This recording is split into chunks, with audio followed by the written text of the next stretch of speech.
Gary Gensler, a senior lecturer at the MIT Sloan School of Management, at the MIT Media Lab. Mr. Gensler, once one of the top financial regulators in the Obama administration, will teach a class on the blockchain in the fall. CreditKayana Szymczak for the New York Times San Francisco. Gary Gensler was one of the top financial regulators in the Obama administration, the finance chief for Hillary Clinton's 2016 presidential campaign and, before both of those jobs, a partner at Goldman Sachs.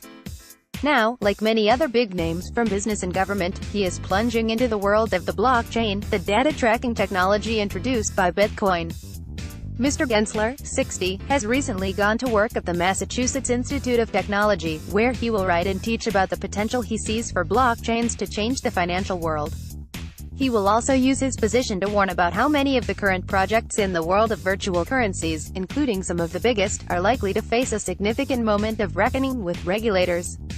Mr. Gensler is set to say in a speech at M.I.T.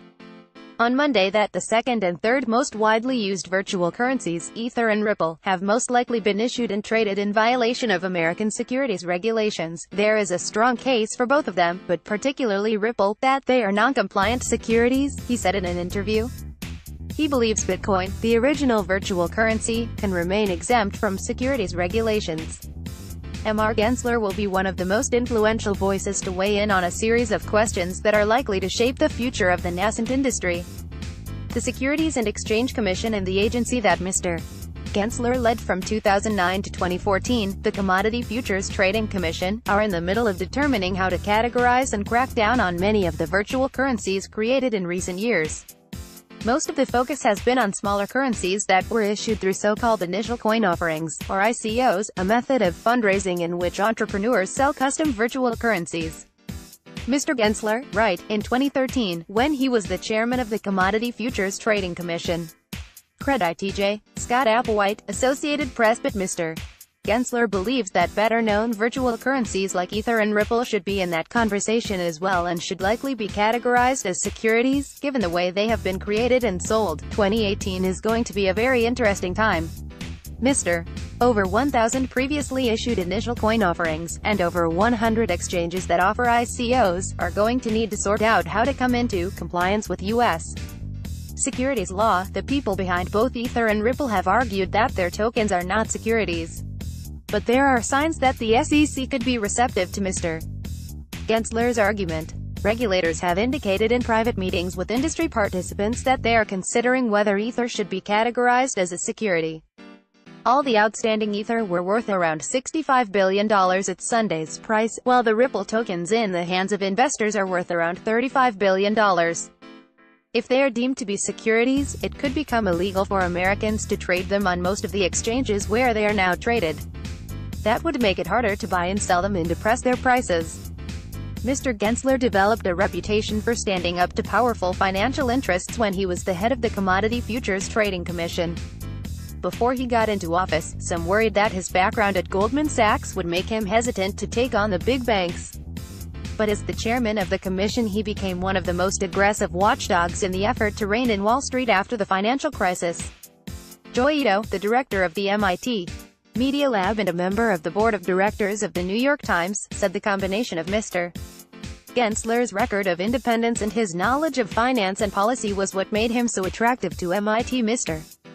Ito has built the Digital Currency Initiative at the Media Lab in an effort to gather a collection of virtual currency experts who don't have a financial interest in them, though the initiative does provide financial support for some developers working on the Bitcoin software. It's important that you have a core group of people who aren't in it for the money, and who care about the proper architecture for the long run, he said.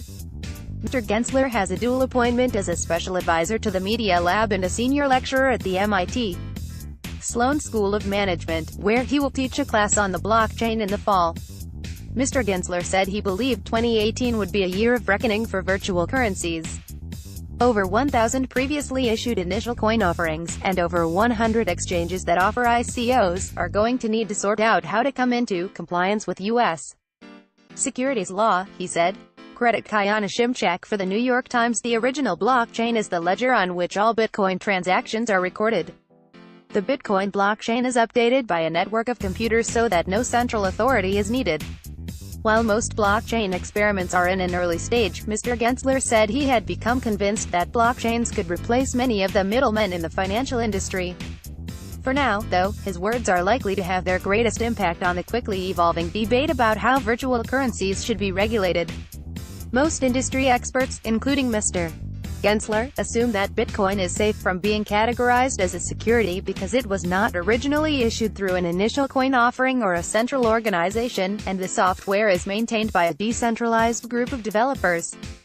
Some other virtual currencies, like Litecoin and Monero, have similar designs. But Mr. Gensler said Ether could have more problems because the first Ether tokens were sold in 2014, before the network was functional, by the Ethereum Foundation. Ether could get off the hook, Mr. Gensler said, because its development has been more decentralized recently, and new Ether tokens are now given out to so-called miners through a network.